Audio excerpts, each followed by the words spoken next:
So, what is interfaith? What does the term even mean, and why should we, or you, care? And how can interfaith be one of those solutions to our growing divisions in society today? Let's talk about it on this episode.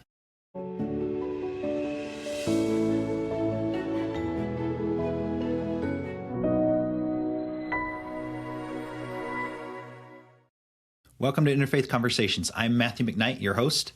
Here at Interfaith Conversations, we connect with each other's faith and beliefs. So for today's episode, I want to begin by sharing two chilling stories of when interactions between cultures and faith traditions didn't go so well. And they're pretty recent. The first one hits close to home for me. On September 10th last year in 2025, Charlie Kirk, who many in the U.S. know as a conservative activist, was shot and killed in my hometown of Orem, Utah, while attending an event at the Utah Valley University. This shocked many of us living in this area. It was such an uncharacteristic and unexpected event that rocked our local community. And while this tragic killing of Charlie was unjustly committed for political reasons, its digital after effects affected people in my own faith community. 18 days later, in Grand Blanc, Michigan, a man drove his truck into one of our places of worship.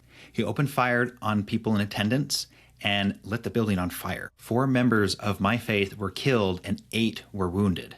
The FBI reported that the man's hate crime and violent attack that he had committed were at least partially believed to be motivated by the assailant's anti-religious beliefs against the Mormon religious community. So that's the first story I wanted to share.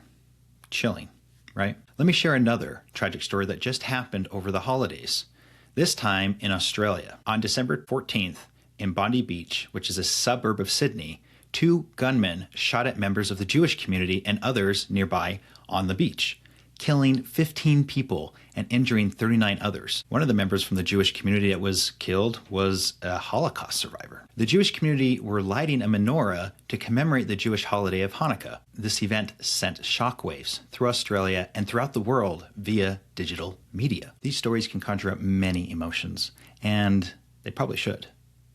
And I'll come back to share some of the good news stories about them at the end of the episode. But the main point that I want to emphasize here at the get-go in this episode is how there can be serious negative effects when religious intolerance and religious illiteracy develop. Some of these negative effects are division, hate crimes, threats, eventual violence, which may lead to the loss of human life, just like the examples shared above. One antidote for overcoming these biases is learning to create more understanding and empathy between people of different social groups. And I think this is where interfaith efforts can make a positive impact. Healthy pluralistic societies are built and maintained on tolerance and respect for varying belief systems that exist in that society. And so what I want to do in this episode is talk about what is interfaith. What is it all about, and why should we care? So there are 4 sections that I'll cover in this episode. The first one is, what is interfaith? What does it mean? How do you define it? And the second section will be about who is interfaith? What organizations are involved in this space? Third, I'll talk shortly about what kind of outcomes we can see as fruits of interfaith dialogue and interfaith engagement, and why that is something meaningful for us to think about. And then I'll also talk about the how of interfaith. How do we go about getting involved in interfaith ways that are constructive and ways that can help improve society, not tear it down? So let's start with, what is interfaith? Interfaith can mean different things to different people. And let me go ahead and share a story where I first learned about what interfaith was. So the first time I heard the word interfaith was when I was attending grad school at Syracuse University in central New York. Some of the other grad students were talking about how they liked to attend interfaith events. And I heard that and thought to myself, I'm not sure what interfaith means. What is interfaith? And they proceeded to share with me some examples of these events that they liked to attend. So I think I understood what that concept was, but I'd never really used it in context before. And I'm sure for most of you, you may also wonder, how do people conceptualize interfaith? So To break it down into basics, and then I'll go into some more detail discussions about how people in this field describe it. In basic terms, interfaith really is just the idea of interactions between different faiths. A basic definition from the dictionary about interfaith is just that it's involving persons of different religious faiths. Okay, so we kind of got there a little bit more, but what else do people use to describe interfaith in general? Sometimes interfaith can be called multi-faith, the idea that multiple faiths are doing an activity together. And there are many other ways it's been conceptualized using different suffixes, such as interreligious, which we'll come back to, or inter-worldview or inter-lifeway. But let's go ahead and talk about what do people in this space who practice interfaith engagement, how do they define it? So someone who has been very involved in this space in the US is Eboo Patel. Eboo Patel has been a kind of scholar practitioner in building bridges of understanding across different faiths and worldviews. Eboo Patel wrote in 2013 that as an academic field, interfaith studies would examine the multiple dimensions of how individuals and groups who orient around religion differently interact with one another. So it's interesting here what Eboo has to say here about this. He defines interfaith as something where people orient around religion differently, and in some ways interact in ways that are good for community, civil society, and even leading up to global politics. For most scholars, however, the main word that they like to use in this space is interreligious. And that might sound like the same thing, faith, religious, but they try and define it in a way that helps them conceptualize religion in a more objective manner from their own perspective. One of the ways that a scholar in this space has defined interreligious studies is a subdiscipline of religious studies that engages in the scholarly and religiously neutral description, multidisciplinary analysis, and theoretical framing of the interactions of religiously different people and groups, including the intersections of religion and secularity. So that's a lot of words, and for most folks, I know scholars really like to use a lot of jargon to describe something. But in essence, interreligious is often used as a means for scholars to study interfaith efforts and interfaith dialogue and interaction between different belief systems. So there's different ways you can visualize what interfaith is, and I think these can be really helpful ways to think about it. Sometimes people think of interfaith as just a total blending of two or multiple faith traditions or worldviews, and it could be that way. Some people do see interfaith as just a blending of bringing together of all these different worldviews into one. But I don't think that's the most common way people think about it. I think most people think about it in the second way, which is that interfaith is usually an interaction between distinctive positions, between someone who might be from a particular faith tradition and another, and they still stay in their own camps and have conversations, but through doing so, they make these connections that bring them together and broaden their understanding. There's also kind of this third space where there are third parties that have different positions of inquiry into how religious groups interact with each other. And I think this is where interreligious studies comes in to attempt to do that thing, to observe these type of relationships. Another thing I want to bring up here is that interfaith is not something that's just static, that is just going to be fixed categories, and that never changes. In fact, lots of things change, and there are porous borders that can shift throughout the lifetime of a person or a community. So we could describe different belief systems that people have across the world into three kind of main buckets or categories. First is the idea of religion, the idea that there are certain beliefs in the world about the supernatural, and that by following those particular beliefs and practices, one is able to achieve something beyond themselves, either for a community reason or for an individual reason. Ever since the beginning of the Enlightenment and beyond, there is a growing category of secular belief systems. And within the secular space, there are different types of worldviews. For example, atheism is a place where there's the belief that there is no deity or God that's in the picture. You could even think of agnosticism, the idea that there might be something, but I don't know what it is, but I still strictly adhere to secular standards or perhaps even scientific inquiry or reasoning as the only ways in which you see the world coming together. There's a third category which has opened up in this space, which has probably been around for about 80 years or so. And it's kind of the idea that you could consider yourself spiritual but not religious. This, I think, would include groups of belief systems where somebody believes that there's something there. They believe that there's some kind of overarching power that has organized the cosmos or the universe to fit what is happening in our lives. And so these three categories are nice buckets, but really, in reality, it's hard to say that someone is just in one or the other. In reality, these categories are more porous, and there's more in between that could happen. It could be layered too, or even change over time. For example, someone could grow up religious, but then in their 20s switch to becoming more secular and even perhaps even atheist. And then later in their life decide, you know what? Actually, I do believe that there's something there. I just don't quite understand what it would be. Switching down to kind of like that spiritual but not religious realm. At the same time, it could be different for every person or community based on what the topic is. For example, there might be people or communities that value having a secular view of government, but also find ways to be very religious in their own space. And so these are helpful conceptualizations to kind of categorize it as a whole for you. What I think is important here is to understand that there are many different belief systems. Science, reasoning, humanism, those are all kind of more modern approaches to belief systems, but they're still belief systems in the sense that you trust that this is the worldview in which things occur. And this is how you can see the world fitting together. What is interesting is that because there's different belief systems, even the word faith and interfaith might not make that much sense to those people. They may not feel as comfortable engaging in that space.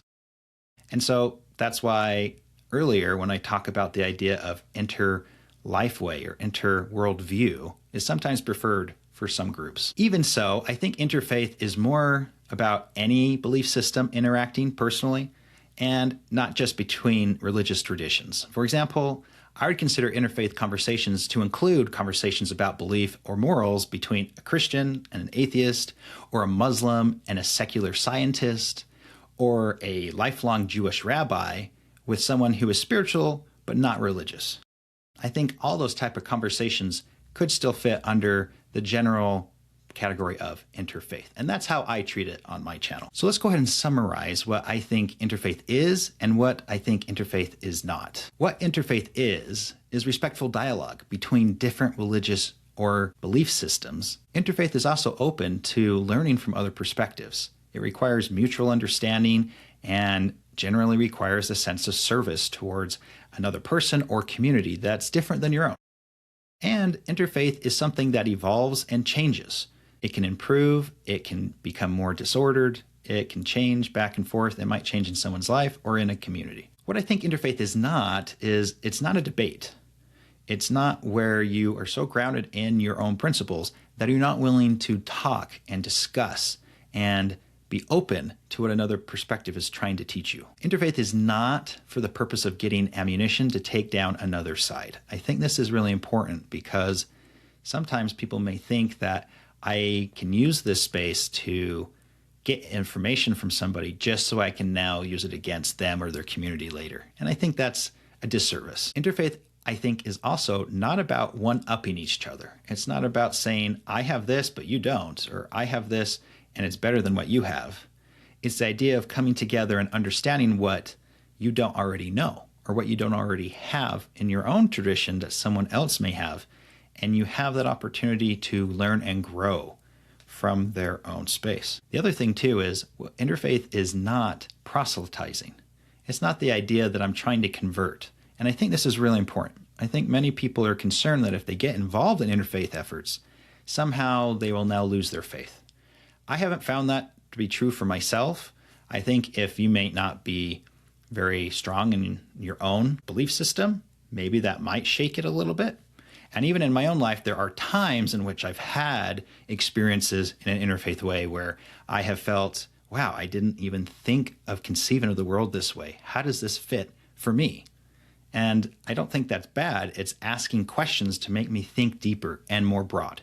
on how life experience works for a diverse array of people. The other thing too is interfaith is not really one fixed category or process. Someone might not just be in one bucket. Someone might not be just in one category or the other. It is fluid, just like regular life. So how I would define interfaith is I see interfaith as the constructive coming together of different faiths or belief systems for the purpose of improving relations and understanding between people. Even that can sound like a mouthful, but really, I think interfaith engagement is really about connecting with other people in ways that are constructive and help you broaden your view, not narrow it. So while I recognize that interfaith can mean different things to different people, the basic use of the term on this podcast is for people from different backgrounds to have meaningful conversations and dialogue and to learn from one another, whether they come from a religious, spiritual, or secular perspective. This is the main impetus of this podcast, and also to help you as a viewer have ideas on how you can turn your own situation into transformative action, where you now can do this yourself. All right, now that we've talked about the what of interfaith, let's talk about the who of interfaith. What I mean by that is, who are the organizations, or what are the organizations that get involved in interfaith, and how can we do that? Really, the who of interfaith is you. Anybody can be involved in interfaith efforts and dialogue in this world and create their own space. But the examples I want to give to you here are examples of organizations where people have come together and are trying to do better ways of interacting between other faiths in ways that helps build bridges of understanding instead of putting up walls. So I'll break this down into 3 different categories. First, local, then national, then global organizations. First, local.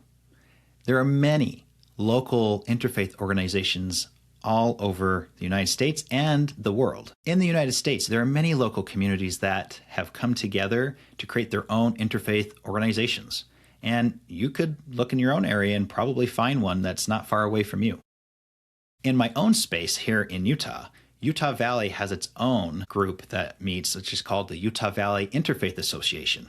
You may not have known about that one. And even in Salt Lake City, they have what's called the Salt Lake City Interfaith Roundtable. And it's been around since the Olympics as a time in which many different groups of people interacted with my home state of Utah and developed this blossoming of interfaith engagement. And it's a really great organization that does a lot of good in the community. There are other places too. I'll give you 2 more examples. One of the ones that I had the great benefit of working with in the DC area was the Interfaith Council of Metropolitan Washington, or for short, IFC.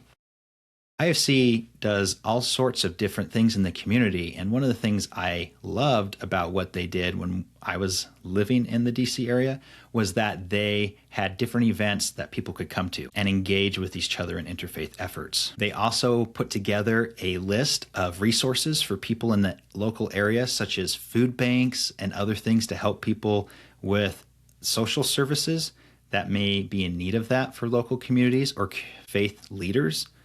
And I think it really created a sense of unity across a wide range of different faith traditions. Another place that I want to bring up here, just to kind of help people see that this happens all throughout the United States, is even in places like Montgomery, Alabama, which have had some civil rights history, has a wonderful interfaith organization. They call themselves Interfaith Montgomery. And this is just one of those local examples. If you look to any major city in the United States, there's probably interfaith organization there, working together across differences to make a change in their communities. Next, let's go to the national level in the U.S. At the national level, there are plenty of other organizations that get involved in interfaith efforts. The biggest one I want to highlight first is Interfaith America. Interfaith America was founded by Eboo Patel and is really involved in helping young people get engaged in interfaith efforts. Another is called Interfaith Alliance, and they do a lot of discussion throughout the country on how to bring faiths together. Another one is the Pluralism Project at Harvard University, and this is a place where both scholars and community can connect to each other across the country to try and improve relations between different belief systems. And finally, the last one I wanted to highlight is more of a scholarly organization, and that one's called the Association for Interreligious / Interfaith Studies, or AIIS. It's pretty new, and I think you'll find from a lot of the interfaith groups that we're talking about that interfaith organizations have really blossomed in the last 50 to 60 years, at least especially in the United States. Next, let's go on to the global organizations that I wanted to highlight in this episode. There are a range of interfaith organizations that work globally, and there's no room to be able to talk about all of them in this episode. But let me go ahead and just give you a few different categories of interfaith organizations that work at the global level. First, I want to highlight the Parliament of World Religions. This organization began in 1893 as part of the World's Columbian Exposition in Chicago and continues to meet still to today. It's a place where there's a lot of interfaith dialogue and people can make those relationships that can last when everyone goes back to their home countries. Another one I want to highlight is called United Religions Initiative. It began in 2000 and has over 1,000 local cooperation circles or meeting groups in over 108 countries. Another category of global organizations working in the interfaith space are the Gülen Movement, which is a Turkish peace movement that connects across continents, cultures, and religions. It began in Turkey and had an Islamic focus in the 1960s, but it has become increasingly found throughout the world as an interfaith engagement space since the early 2000s. Another peace-oriented interfaith organization is called Religions for Peace, which was founded in 1970, and they have organizations as well found throughout the world. And they focus, as the name implies, on building peace in the world. And part of that is getting people of different groups together to talk, both in religious communities and without. The last two I want to highlight here are more organizations at the global level that focus on dialogue specifically. One of those organizations is called KAICIID, or the International Dialogue Center, which is based out of Portugal. This organization was founded in 2012, and it developed from discussions between Pope Benedict and King Abdullah of Saudi Arabia. And later it was co-sponsored with Austria and Spain. In this sense, it is an organization made by different governments, making it unique in the examples I've shared so far, which are more nonprofit based. This organization seeks to create dialogue between people and communities who would not otherwise come into contact with each other, but whose cooperation is essential to build sustainable, long-term solutions to global challenges. I think that's important that they bring this up here. The whole point of getting different interfaith and world belief systems in the same space is to have hard conversations that can lead to lasting results. And then lastly, a personal favorite of mine, which is actually pretty recent, is called the Network of Centers for Christian-Muslim Relations. It was launched in 2024 and focuses on improving dialogue between Christians and Muslims living in the Middle East and the North Africa region. One of the reasons why I love this organization is it's trying to bring together a place in the world that many people see as just Islamic. And while Islam might be the majority religion in this space, there are historically, ever since the beginning of Christianity, there have been Christians in this space as well. And so building better relationships in the Middle East between Christian and Muslims can just benefit society in that part of the world as a whole. So now that we've talked about that, let's go to the outcomes of interfaith work. Eboo Patel listed 5 civic goods or outcomes that interfaith work can contribute to communities and to the world. First is reducing prejudice. And that might come as a no-brainer, but when it comes to actually reducing prejudice so that violent actions don't occur to different communities is a really important outcome to strive for. And interfaith efforts play a big role in that space. Second, he talks about strengthening social cohesion. The more relationships you have with people who are different than you, the less likely there are going to be issues in the future. And if there are, the ability to respond to crises can benefit communities and individuals. Number 3 is similar to that, which is called building social capital. 4 is strengthening the continuity of identity communities. And I think what this means is the idea that different belief systems or worldviews can continue to connect on their own space as well as being able to still strengthen themselves in a pluralistic society. And 5, creating binding narratives for diverse societies. Now that's really an important space. When you weave a story together with somebody else, when you've had experiences with them and you've worked in the space with that person, you now have a different relationship. And so when you do that at a community level, or even bigger than that, you are now binding different groups in ways that allows you to build mutual understanding and respect and allows diverse societies to thrive. So in addition to Eboo Patel's list, let me suggest one more outcome, which I think is really important for interfaith engagement and why I think it matters. Interfaith engagement matters because it helps combat misinformation in the digital space or in communities to help people not become too extreme on their views about other world belief systems and their willingness to then lead to violent action. Really, I think the phrase I'd use for this is called religious literacy. The more you understand about another faith from their own view, the better you'll be able to understand where they're coming from and not get involved in things that lead to negative outcomes for society. So now that we've talked about the why, the what, and the who of interfaith, including its positive outcomes, let's talk about the how we go about doing interfaith. First, I think the simplest approach is to take what Stephen Covey coined many years ago to heart, which is the idea that you should seek first to understand, then to be understood. The way you should start engaging in interfaith efforts is to start with genuine interest and care in another person's beliefs or worldviews. And then when that trust or relationship has been built, you can dig deeper and discuss areas of disagreement or difference. I think the really tough thing here is it's hard to engage in efforts that open your mind or change the perception you might have of another group other than your own. When we think about anything in life that's of any lasting value, nothing of any lasting value can be cheaply earned or gained. It's only through the teacher of experience that any of us achieve what we really value in this life. So it's not any different when it comes to interfaith efforts. Here are some other ways to think about how to get involved in interfaith efforts. First, I want to talk about the Lutheran bishop Krister Stendahl, who was a professor emeritus at Harvard Divinity School, and he established 3 really key rules for understanding people across different faiths or belief systems. His first rule is when you're trying to understand another religion, you should ask the adherents of that religion and not its enemies. It sounds simple, but how often do we look at a different faith community or someone not of a particular faith tradition, but of a different belief system and see them from what we conceive as what they believe? It's better to go in and understand where that person's coming from. Bishop Stendahl's second rule was don't compare your best to their worst.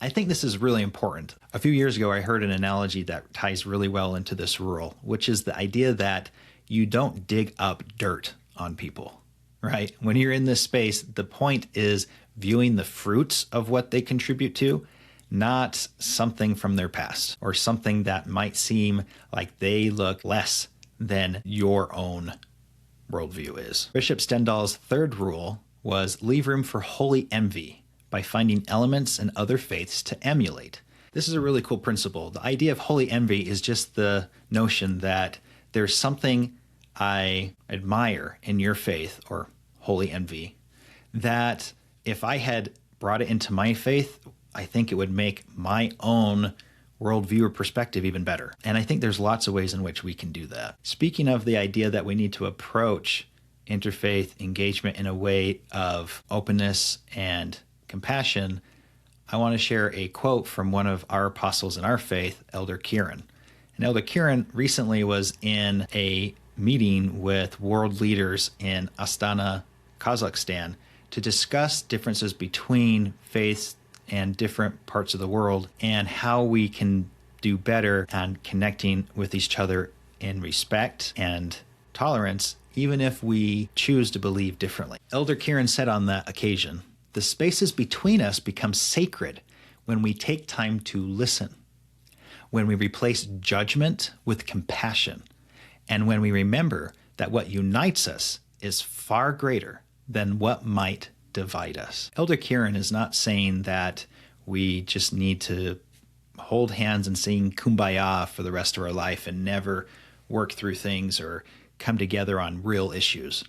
His point is that there is more that unites us across humanity than what divides us. And tapping into that first and that compassion of seeing the other person or community as also kind of like yourself, that allows you to bridge these divides and lead to positive action. Another thing I would suggest when you're trying to understand how to go about doing interfaith work is the idea of being curious versus being critical. And I think this is a topic that I've already briefly mentioned before, but let me give you a fun example of it from my own faith tradition here in Utah. So there is a YouTube channel called Hello Saints, and it's run by a Protestant pastor who is great, Jeff McCullough. Thank you so much for all the work you do out there to bridge divides between Protestants and Latter-day Saints. But that wasn't always the case for him. He had an experience that I'll relate here about hiking in one of the canyons here in Utah and how he had a critical reaction to what somebody said on the trail, but paused and thought to himself, how could he change his mindset from being critical to curious? Here's some of Jeff's story. While hiking and enjoying the lush mountain scenery in Big Cottonwood Canyon in Utah, Jeff overheard one exhausted woman on the trail say, "If the pioneers can do it, we can do it." Jeff's initial reaction was critical, but then he stopped himself. Jeff says, "It was in that moment that I caught myself and said, stop. Stop being so critical. Maybe instead of writing this person off, be curious. Understand the story of the pioneers," meaning the Latter-day Saint pioneers that settled in Utah. "Understand her faith. Fight the criticism that's welling up inside you with curiosity." What I love is that Pastor Jeff's curiosity has led to healing on both sides for members of my faith and for evangelical Christians. Interfaith interactions really are about how to live in genuine engagement with another person who may see things differently than you do, whatever their belief system may be. And what's really important is that it's not just what you say, it's how you act and how you go about it, right? People can often tell quickly what your actual intentions are. Are you here to just get information and not really change your worldview? Or are you here to be curious and think, so how does this work? And why would somebody think of it that way? So make sure your intentions are pure and sincere when you engage in interfaith efforts. So the last section I want to talk about in how to do interfaith is talking about how we focus on what is positive first, and then once that relationship is built, we can get to those thorny, hard conversations. There's a whole list of science-based work out there on management, communication, and positive psychology that suggests that building effective relationships requires first developing positive experiences with another person or community. And after building a relationship, that allows a person to have a more meaningful, in-depth conversation about challenges. Dale Carnegie once said, "You can make more friends in 2 months by becoming interested in other people than you can in 2 years by trying to get other people interested in you."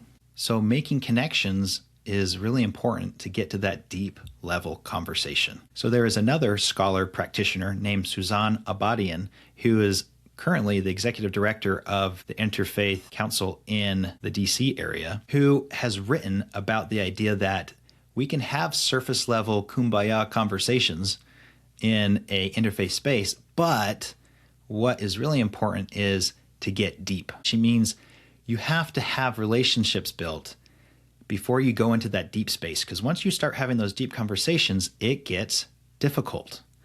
And you need to have that relationship to persist, to persevere, to make it through those difficult conversations, such as, say there are communities that have had trauma in the past by another group, either a dominant religion or a secular entity that has now caused harm to another community. So let me give you an example of what this may look like. Back in 2012, there was a man named Arno McAllis who had been involved in a lot of white supremacist actions in the United States. And as he got more engaged in this extreme space, he recruited people to be extreme like he was.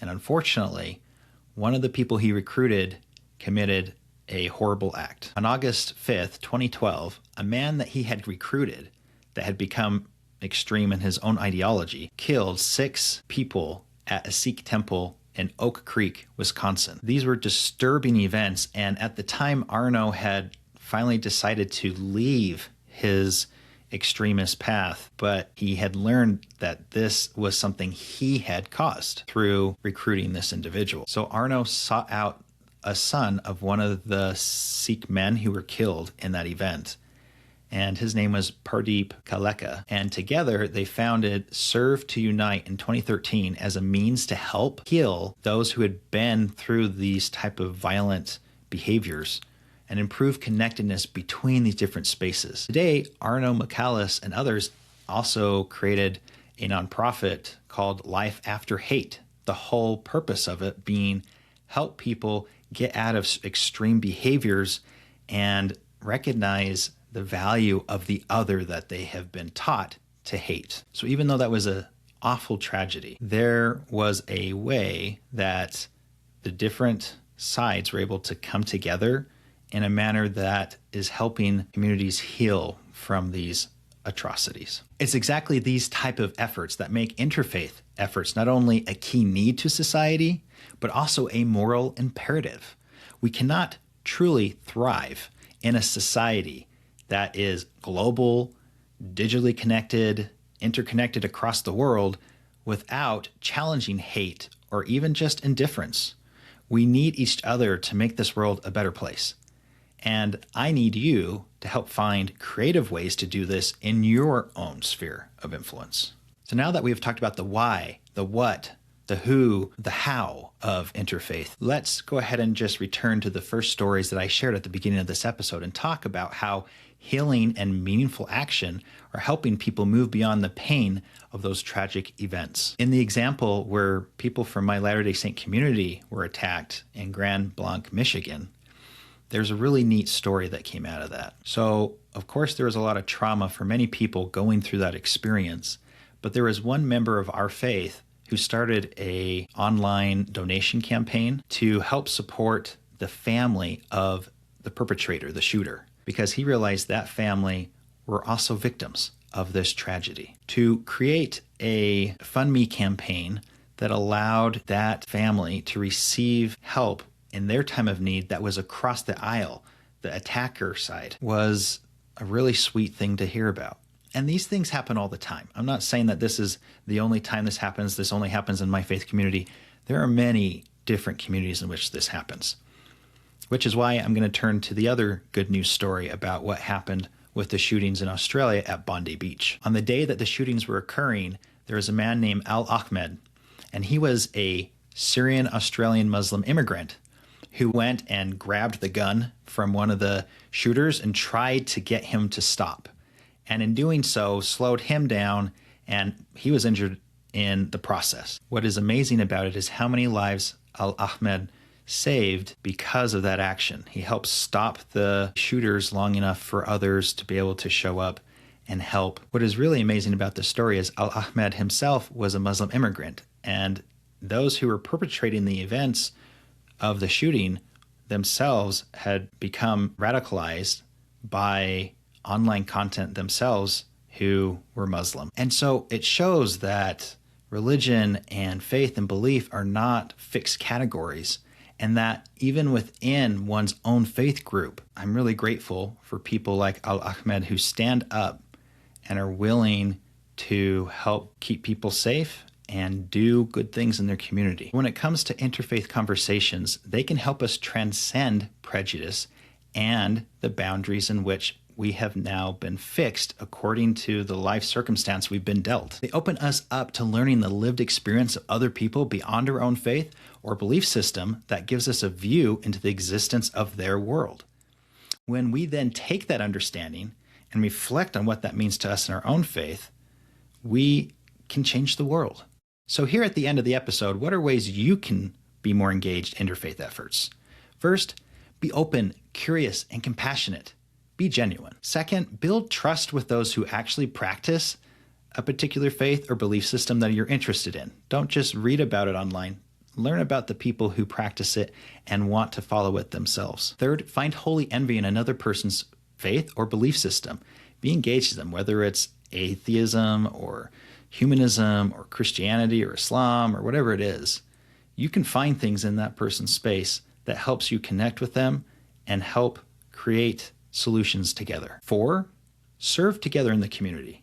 And perhaps you can even create something together, like the examples that I've shared in this episode. And 5, in order to have deep, meaningful changes within a person or a community, seek first to connect, then understand, then you can tackle the deep issues between your communities. So with that, I hope this was a helpful episode for you to understand a little bit more about what is interfaith and how it can be meaningful to make this world a better place. So until next time, whether you say shalom, salam, or namaste, you can be the change the world needs today.